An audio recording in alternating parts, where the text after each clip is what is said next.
अरे धन तते जो पाठ देइथिली कर देचु। अरे तू कोन मोबाइल देखुचु? मामा मामा मु पाठ पढ़थली जोटा टीचर हमको सेंड करथिले ग्रुप रे सेटा मु देखि कि एथरे लेखिउथली। अच्छा ठीक अछि ताहले भलो कथा। सुनो बाबा आमे मोबाइल हम खुशी पाई देखिबानी काहे कि ना जोटा आज हमको खुशी दउछि ना काली सेटा दुखर कारण ही जाए बुझिपारल।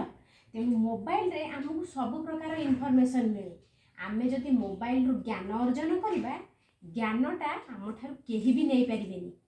कहिलो आमे धन संपत्ति चोर नहीं जिबार भय थाए किंतु ज्ञानटा केही नहीं पारिबेनी। विद्या अटई महाधन ला पिला एकर उपार्जन।